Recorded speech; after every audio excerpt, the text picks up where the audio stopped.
புருஷ வேலையில சேர்ந்துட்டாருன்னு உன் தர்ம பத்தினி பத்மா இப்ப பூரிச்சு சிரிச்சுக்கிட்டு இருப்பா. இது பார், அவகிட்ட போய் பொண்டாட்டிய வேலை போயிடுச்சேன்னு அழு. உங்க புள்ள வேலைக்கு போயிருக்கார். அடுத்த மாசத்துல இருந்து பஞ்சபட்ச பரமானதத்தோட சாப்பிடலனாலும் ரசஞ்சாதம் சாப்பிட வழி பிறந்துடும். என்னமோ போடி, நீக்கு ஒண்ணுமே பிடிக்கல. என்ன வாழ்க்கை, என்ன குடும்பம். நான் ஒரு துக்கிரிடி, நான் ஒரு துக்கிரி. விடியா மூஞ்சி வேலைக்கு போனா வேலை கிடைச்சாலும் கூலி கிடைக்காதுன்னு சொல்லுவா. என் விஷயத்துல அது கரெக்டா இருக்குடி. எல்லாம் என் நேரம். நீக்கு அதிர்ஷ்டம் தபால்ல வந்ததுன்னு வையே, அந்த தரித்திரம் தந்தியில வந்து நிக்குதுரி.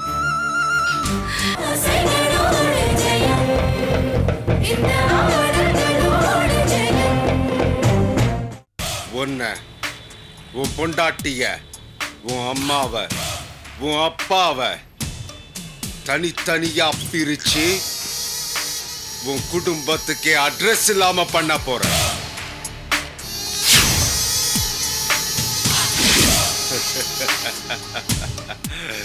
ரொம்ப குழம்பு போயிருக்கல, போட்டா போ. ஏய், வீட்டுல ஏதாவது பழைய கஞ்சி இருக்கும், போய் அதுவும் ஜாஸ்தி இருக்காது, கொஞ்சம் தான் இருக்கும், கொஞ்சமா குடிச்சிட்டு நிம்மதியா படுத்து தூங்கு. எங்கடா நிம்மதியா தூக்கம் வர போகுது? புருஷ வேலையில சேர்ந்துட்டாருன்னு உன் தர்ம பத்தினி பத்மா இப்ப பூரிச்சு சிரிச்சுக்கிட்டு இருப்பா. இது பார், அவகிட்ட போய் பொண்டாட்டிய வேலை போயிடுச்சேன்னு அழு. புரியுதுல்ல? நீ போ ராஜா, நீ போப்பா, வேலை தேடு. போ போ போ போ போ. ஏய், கையெடு. போ போ. போ. ஆரம்பமாயிடுச்சு கண்ணா, உன்னுடைய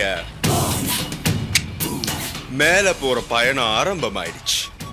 சக்கரவர்த்தி கிட்டியடா மோதுறீங்க டாய். உன் குடும்பத்தையே ஆட்டி வைக்காம நான் விட மாட்டேன். இதுதான் சக்கரவர்த்தி.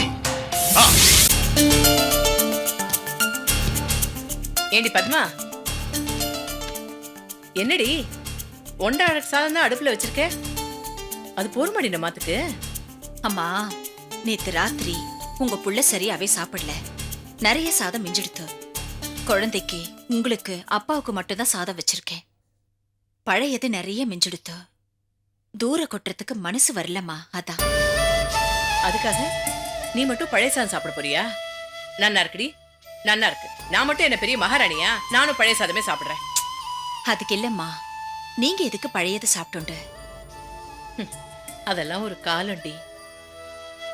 அடுக்கடுக்கா சாதம் மிஞ்சி போய் பசுமாட்டுக்கு கழனி தொட்டில போட்டது. இப்போ அந்த கழநீருக்கே வழி இல்லாம நிக்கிறோமே. இதுல என்னடி விசிறுப்பு வேண்டி கிடக்கு? இத பாருங்கம்மா, நமக்கு நல்ல காலம் பிறந்தாச்சுன்னு வச்சுக்கோங்கம்மா. உங்க புள்ள வேலைக்கு போயிருக்கார். அடுத்த மாசத்துல இருந்து பஞ்சபட்ச பரமானதத்தோட சாப்பிடலனாலும் ரசஞ்சாதம் சாப்பிட வழி பிறந்துடும். என்னமோ போடி, நீக்கு ஒண்ணுமே பிடிக்கல. என்ன வாழ்க்கை, என்ன குடும்பம். எந்த படுபாவி கண்ணு பட்டுதோ தெரியல. சீட்டுக்கட்டு சரீர மாதிரி படபடப்பட நம்ம குடும்பமே சரிஞ்சுடுத்து. பட்டக்காலே படுங்கிற மாதிரி. ஆமாமா, வேண்டாததெல்லாம் நம்ம அத்துக்கே வந்து சேர்ந்துடுது. சுதர்சன் அச்சுன்னு தும்முனா கூட, ஐயோ என்னடா ஆச்சு, என்னடா இப்படி இருமுறியே, உடம்பு சூடாயிடுத்துரா, நெய்ய விட்டுக்கோ, பாலை விட்டுக்கோன்னு ஊட்டி ஊட்டி வளர்த்த. ஊட்டி விட்ட கையையே இப்ப அவன் ஒலையில வச்சுட்டான். வளர்த்த கடா மாறல பாயுங்கிற மாதிரி நான் சாப்பிடுற சாப்பாட்டுலயே மண்ணள்ளி போட்டுட்டான். பாவி பாவி, அவன் நல்லா இருப்பானா? நாசமா போயிடுவான், நாசமா போயிடுவான். அம்மா, யாரு சொல்லி என்ன குத்தம்மா? நம்ம விதி சுதர்சன் மாமா ரூபத்துல விளையாடுது, அவ்வளவுதான். அடியே, எங்க ஆத்துக்காரர் முதல்ல இருந்தே சொல்லிட்டு தான் இருந்தார், வேண்டாண்டி எல்லா சொத்தையும் உன் பேர்ல வச்சுக்கோன்னு. நான் தான் முட்டாள். அவர் சொன்னது எதையுமே நான் கேட்கல. எங்க அம்மா சாகும்போது சுதாவை என் கையில ஒப்படைச்சிட்டு, அடியே ரங்கநாயகி, இது பாரு, நோ கல்யாணம் ஆயிடுத்தேன்னு என் புள்ளைய அனாதையா விட்டுறாதேன்னு என் கைய புடிச்சிட்டு கதறினா. அம்மா பேச்சுக்கு மரியாதை கொடுத்து எல்லாத்துலயுமே பாதி பாதின்னு எழுதி வச்சேன். அதாண்டி கொள்ளிக்கட்டை எடுத்து என் தலையிலே வச்சுட்ட மாதிரி ஆயிடுத்து. அம்மா, நடந்ததையே பேசி பேசி ஆக பொறுத்து ஒண்ணு இல்லம்மா. விடுங்கம்மா. ஐயோ, விட முடியலடி, விட முடியல. இப்படி இந்த 8 அடி குச்சிக்குள்ள நம்மள உட்கார வச்சுட்டாரடி பாவி. ஸ்ரீ, டேய், வேலைக்கு போனேன், அதுக்குள்ள என்னடாச்சு? என்னாச்சுன்னா, ஏன் இப்படி தலையை குடிச்சு உட்கார்ந்துட்டு இருக்கே?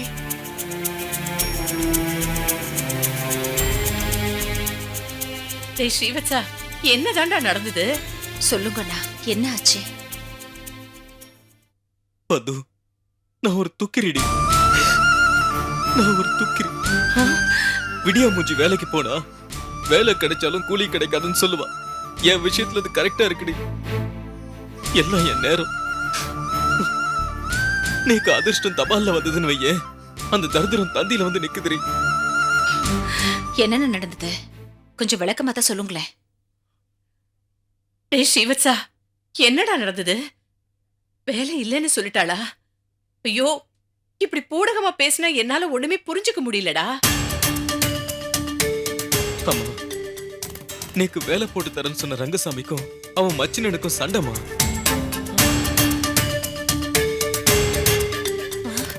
ஏண்டா, அவ சண்டை போட்டுண்டா உனக்கு வேலை கிடையாதா? இது என்னடா கூத்து? என்னடா சொல்ற நீ? புரியும்படியா சொல்லு. அம்மா, மாமனும் மச்சானும் அந்த கம்பெனில பார்ட்னர்ஸ். அவளுக்குள்ள ஏதோ பண தகராறு. சண்டை முத்தி போய் அடிதடி வரைக்கும் போயிடுச்சுமா. போலீஸ் வரைக்கும் வந்துடுதுன்னா பாத்துக்கேன். ஐயோ, இதுல போய் என் வேலை என்னாச்சுன்னு நான் கேட்க முடியுமா? நம்மள புடிச்ச தரித்திரம் ஒன்ன மட்டும் விட்டுருமா என்ன? சேலை இல்லையேன்னு சித்தப்பா வீட்டுக்கு போனாலாம், ஓலப்பாய கட்டிண்டு ஓர்படி வந்து நின்னாங்கிற கதையை ஆயிடுச்சு. அம்மா, நடந்தது என்னன்னா, நான் நேத்து அந்த ரங்கசாமியோட பேசிட்டு வந்தேனா, அடுத்த நிமிஷமே அந்த இடத்துக்கு சக்கரவர்த்தி போயிருக்கான். நாங்க வேலைக்கு வர்றத எப்படியும் மோப்பம் முடிச்சிட்டான் போல இருக்கு. அவளுக்குள்ள சண்டையை மூட்டி விட்டுட்டு நல்லா நடந்த கம்பெனிய கலாட்டா கம்பெனியை ஆக்கி விட்டுட்டு போயிட்டான். பாவி பாவி, அவன் நாசமா போக. அவன் சாப்பிடுறானோ இல்லையோ, நம்ம சாப்பாட்டுல மண்ணள்ளி போடுறதே அவனுக்கு வேலையா போயிடுச்சு. அவ என்ன நம்மள அழிச்சு குழி தோண்டி புதைக்கணும்னே கங்கணம் கட்டிட்டு அலையறானா? எது எப்படியோ கை கேட்டினது வாய் கேட்டல. நீங்க ஒன்னும் கவலைப்படாதீங்கண்ணா. நமக்கு ராஜரத்னங்கிற ஒரு பெரிய கோட்டையே இருக்கு. அந்த கோட்டைக்குள்ள இந்த சக்கரவர்த்திங்கிற ஒரு கொசுவால நுழையவே முடியாது. அவர்தான் உங்களுக்கு ஒரு நல்ல வேலைய ரெடி பண்ணி தரேன்னு சொல்லிருக்காரோன்னு. நீ பைத்திய மாதிரி பேசாத பத்மா. இன்னைக்கு காலையில மெனக்கெட்டு ராஜரத்னம் ஆத்துக்கு போய், சார், நான் ஒரு இடத்துல வேலைக்கு ஏற்பாடு பண்ணிட்டேன், நீங்க எனக்கு வேலை போட்டு தரேன்னு சொன்னேலாம். உதவி செய்யணும்னு நினைச்சதுக்கு ரொம்ப நன்றி. நேக்கு இந்த வேலை வேணான்னு சொல்லிட்டு வந்துட்டேன். டேய், உன்னை யாரடா முந்திரி கொட்டை மாதிரி பொசுக்குன்னு வேலை வேண்டான்னு சொல்லிட்டு வர சொன்னது? எல்லாத்துலயும் அவசரம் தான். ஏமா, நேக்கு என்னமா தெரியும் இந்த கம்பெனில திடீர்னு இப்படி சண்டை வரும், நேக்கு வேலை கிடைக்காதுன்னு? ரங்கசாமிக்கு இப்படி ஆகுன்னு தெரியுமா என்ன? ஆமாமா, பெரிய ரங்கசாமியும் கந்தசாமியும். என்ன இருந்தாலும் அவன் 3வது மனுஷன் தானடா. அவனுக்கு நம்மளோட அவசரம் கஷ்டம் எப்படி தெரியும்? வேண்டப்பட்டவாள்கிட்ட வேலைக்கு போனா நம்ம குலம் கோத்திரம் எல்லாமே தெரியும். அவளும் அனுசரணையா நடந்துப்பா. சரி சரி, அவர்கிட்ட ஏமா கோச்சுக்கிறே? அவருக்கு தெரியுமா இப்படி எல்லாம் நடக்கும்னு? இதோ பாருங்கண்ணா, இப்பவும் ஒன்னும் கெட்டு போயிடல. ராஜரத்ன அங்கிள் கிட்ட போய் நடந்ததை சொல்லி வேலை கேளுங்க. அவர் ஒன்னும் தப்பா நினைச்சுக்கவே மாட்டார். செத்து சும்மா இருடே. ராஜரத்ன அங்கிள் வாலண்டியரே எனக்கு வேலை தரேன்னு சொன்னப்ப வேண்டாம் வேண்டாம் மாமா, நேக்கு வேற இடத்துல வேலை கிடைச்சிடுது அப்படின்னு பெரிய இவனாட்டம் கெத்தாப்பா சொல்லிட்டு, இப்ப நேக்கு அங்க வேலை போயிடுத்து, நீங்க வேலை போட்டு கொடுக்கணும் எந்த மூஞ்ச வச்சு கேக்குறது? அது நேக்கு கௌரவம் இல்லடி. டேய், கௌரவம் பார்த்தா வயித்துல ஈர துணியை தாண்டா சுத்திக்கணும். சரிண்ணா, உங்களுக்கு விருப்பம் இல்லைன்னா விட்டுருங்க, போக வேண்டாம். நான் ஒன்றும் உங்களை கம்பல் பண்ணல.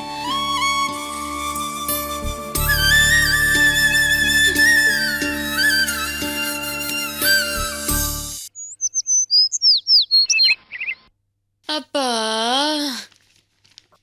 என்ன சீதா, என்ன பண்ணிட்டு இருந்த உள்ள? நோக்கு பிறக்க போற குழந்தைக்கு ஸ்வெட்டர் பின்னிட்டு இருந்தேன். என்ன டிசைன் அதுல போடலான்னு தான் ஒரே குழப்பமா இருக்கு. ஏன்? ஏன்னா பெண் குழந்தையா இருந்தா தாமரைப்பூ போடலாம், ஆண் குழந்தையா இருந்தா சிங்கம், புலி, கரடி இதெல்லாம் கூட போடலாம். என்ன போடுறதுன்னே தெரியல. பொதுவா நம்ம தேசிய கொடியை போடு, அப்பதான் பிறக்க போற குழந்தை நம் நாடு நம்ம கலாச்சாரம்னு உணர்வோடு இருக்கும். Very good very good.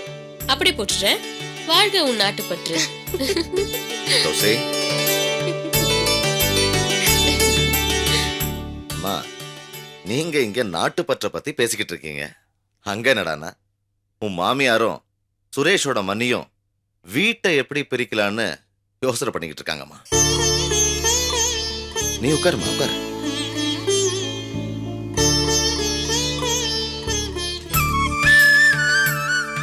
வாங்க சம்பந்தி, வாங்க உட்காரு. நீங்க இங்க வருவீங்கன்னு எதிர்பார்க்கல. வந்ததுல ரொம்ப சந்தோஷம். என் மனசுக்கும் கொஞ்சம் சந்தோஷம் கிடைக்கட்டுமேனு தான் என் மருமக கௌசிய பார்த்துட்டு போலான்னு வந்தேன். நீங்க எப்படி இருக்கு? ஆத்துல எல்லாரும் சௌக்கியமா இருக்காளா? என்ன தவிர எல்லாரும் சௌக்கியமா தான் இருக்கா. ஏமாமா அப்படி சொல்றேன்? ஆத்துல பிரச்சனை வந்துடுத்துனா என்னால சமாளிச்சுக்க முடியும். ஆனா ஆத்துல இருக்கிறவாளே பிரச்சனைனா நான் என்னம்மா பண்ண முடியும்? நீங்க பெரியவா, நீங்க தான் சமாளிச்சு அவங்க எல்லாரையும் உங்க வழிக்கு கொண்டு வரணும்.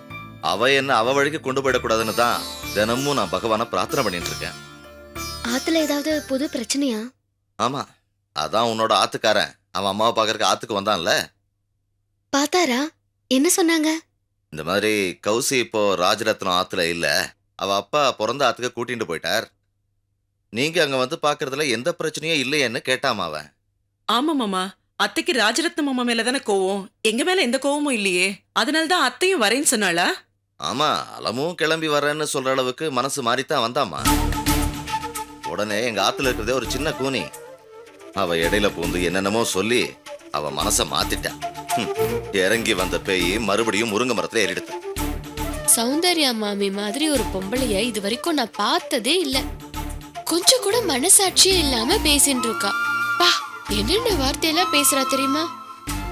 சீதா, பெரியவங்க பேசறச்ச நீ பேசக்கூடாதுன்னு உனக்கு எத்தனை தடவைமா சொல்லியிருக்கேன்? சாரிப்பா, ஏதோ மனசுல பட்டது சொல்லிட்டேன். இது இல்ல குடும்பம். ஆத்துல இருக்க பெரியவா சொன்ன உடனே பொம்மை நாட்டி அடங்கி போயிடுத்து பாருங்க. எங்க ஆத்துல அப்படியா? நான் 2 வார்த்தை சொன்னா 4 வார்த்தை பேசுறேன். என்ன வளர்ப்பு அது? நீங்க உங்க பொண்ணை வளர்த்து வச்சிருக்கிறதுக்கும் சொக்கலிங்க இருக்காரே அவரு பொண்ணை வளர்த்து வச்சிருக்கிறதுக்கும் எவ்வளவு வித்தியாசம் இருக்கு தெரியுமா? எங்க ஆத்துக்காரர் ரொம்ப வேதனைப்பட்டுட்டு போனாரா? பாவமா அவன் இருதலை கொள்ளி எறும்பு மாதிரி அவதிப்படுறாமா. அவன் அம்மா அவன் மேல பாசம் காட்டினான். அந்த பாசம் இப்ப இல்லையங்கிற ஏக்கம் தாமா அவனுக்கு. அவன் மனசு நிறையவே பாதிச்சிருக்குமா. சம்பந்தியம்மா என்னைக்குதான் மனசு மாறி சுரேஷையும் கௌசி அவங்க ஏத்துப்பாங்களோ தெரியல. அதுக்கு காலம் நெருங்கி வருது சம்பந்தி. என்ன சொல்றீங்க? ஒரு ஜனனம் ஒரு குடும்பத்தோட தலையெழுத்தையே மாத்திடும் சம்பந்தி. அதான் குழந்தை செல்வம். எப்பேற்பட்டவாளுக்கும் அகம்பாவம், ஆணவம், திமிரு எல்லாம் தானா அடங்கி போயிடும் சம்பந்தி. அப்போ கௌசிக்கு குழந்தை பிறந்து சுரேஷோட அம்மா அதை பார்த்தா அவங்க மனசு மாறிடும் சொல்றா? ஆமா, பேர குழந்தைய மடியில போட்டுண்டு அது சிரிச்சுட்டு அப்படியே தன் காலால மார்ல எட்டி எட்டி உதைக்கிறச்ச அந்த சுகம் மாதிரி வேற எந்த சுகமும் இல்ல. என் ஆத்துக்காரி பேர குழந்தைய பார்த்ததும் வெட்டி பாம்பு அடங்கிட மாட்டா. உங்க வாய் முகூர்த்தம் பலிக்கட்டும். கௌசி உங்க ஆத்துக்கு வந்து வாழறதுதான் நாங்க எல்லாருமே விரும்புறோம். சே, திருங்க வந்துடுறேன். அந்த நல்ல காலம் சீக்கிரமா வரத்தான் போகுது. நீங்க கௌசிய நல்ல விதமா பாத்துக்கோங்க. நான் கிளம்புறேன். இருங்கோ, ஒரு வா காஃபி சாப்பிட்டு போலாமே.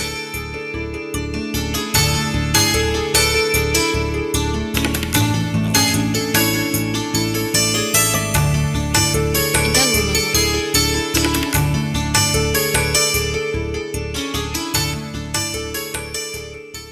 நான் சர்க்கரை இல்லாத காஃபி தான் குடிப்பேன்னு உனக்கு எப்படிமா தெரிஞ்சது? அக்கா தான் சொல்லியிருக்கா மாமா.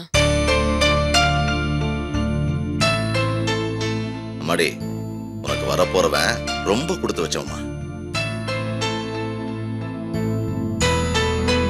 இந்தம்மா, நான் வரேன் சம்மதி. சரிங்க. கௌசிய நான் பாத்துக்கோங்க. நீங்க பாத்துக்குவீங்கன்னு தெரியும், இருந்தாலும் ஜாக்கிரதை சம்மதி. நான் வரமா? அம்மா கௌசி வரமா?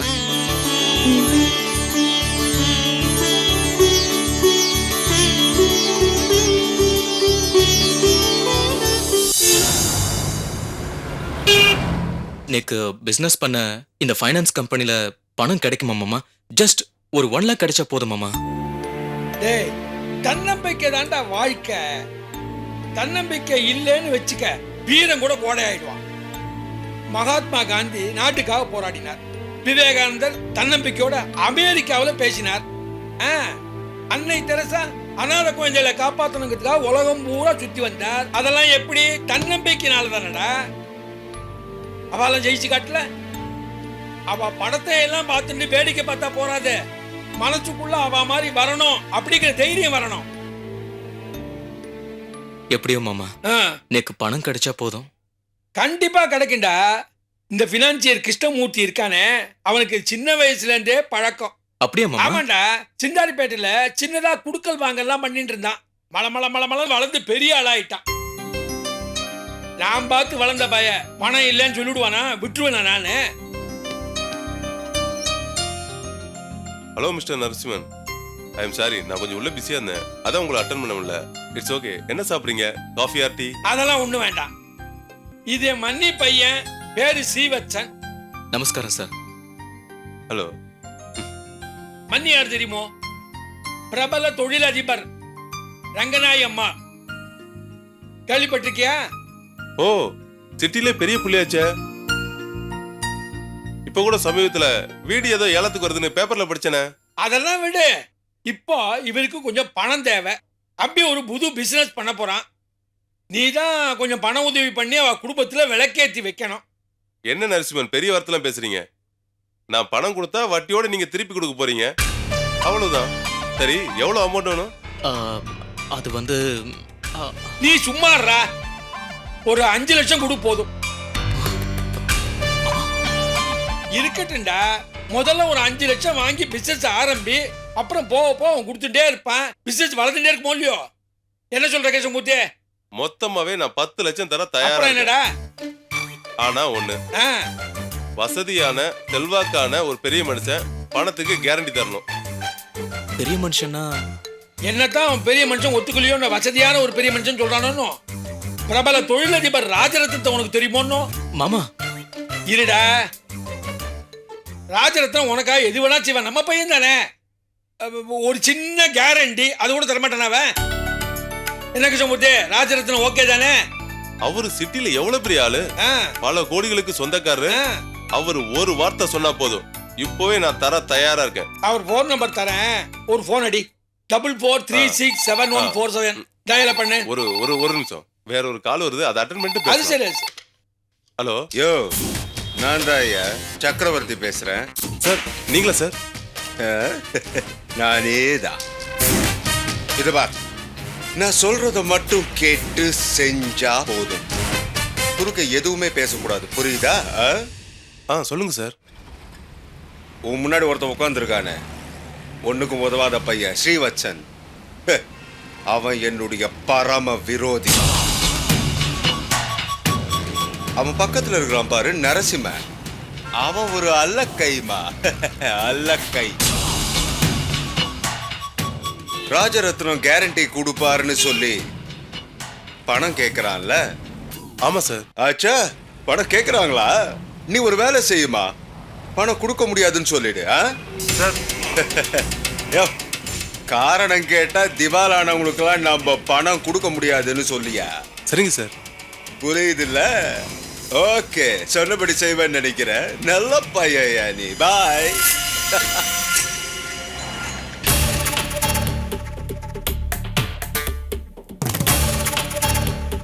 கிருஷ்ணமூர்த்தி டயத்தை வேஸ்ட் பண்ணாத, நான் சொன்ன நம்பரை போடு. சரி சார், இப்போ என்னால பணம் தர முடியாது.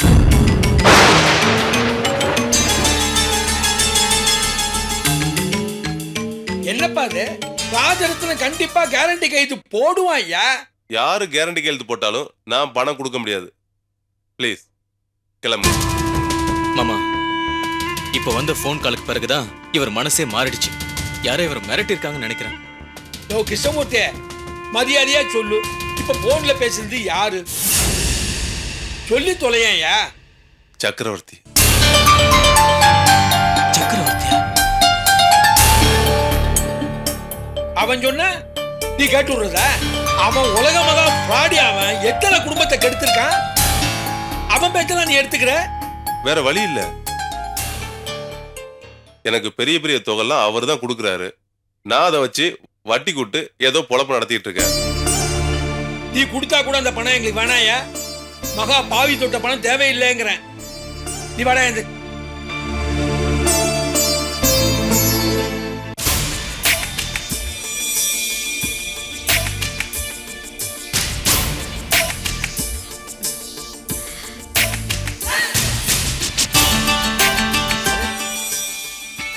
யாரது? யாருன்னு சொல்லுங்க பார்க்கலாம். நித்யா மேடம். பரவாயில்லையே, குரலை வச்சு கரெக்டா கண்டுபிடிச்சிட்டீங்க. என்னங்க இது? நீங்க போய் என் கண்ணை பத்திலாம் விளையாடுறீங்க? ஏ, உங்களோட ஜாலியா விளையாடக்கூடாதா? ஐயோ, நீங்க யாரு, நான் யாரு? யாரு? நீங்க வசதியான குடும்பத்தை சேர்ந்தவங்க. நான் யாருன்னே தெரியாத ஒரு அனாதை. பாட்டியோட ஆதரவுல அப்படியே காலத்தை கழிச்சிட்டு இருக்கேன். உங்களுக்கும் எனக்கும் ஏணி வச்சா கூட எட்டாதுங்க. ஏங்க, இப்ப என்ன ஏணி மேல ஏறி வந்தவங்க கண்ணை பொத்துன? பணக்கார ஏழை இதெல்லாம் மனசை பொறுத்தது, வசதியை பொறுத்தது இல்ல. உங்களுக்காக நானே ஷாப்பிங்க்கு போய் இந்த ஷர்ட்டை வாங்கிட்டு வந்திருக்கேன். ஐயோ, எனக்கு எதுங்க இவ்வளவு காஸ்ட்லியான சட்டெல்லாம்? இதை போட்டு நான் எங்க போறேன்? எங்க போகணும் சொல்லுங்க, நானே உங்களை கூட்டிட்டு போறேன். பார்க், பீச், சினிமா, ரெஸ்டாரண்ட், எங்க போகணும் சொல்லுங்க. உங்க வீட்டுக்கு போனுங்க.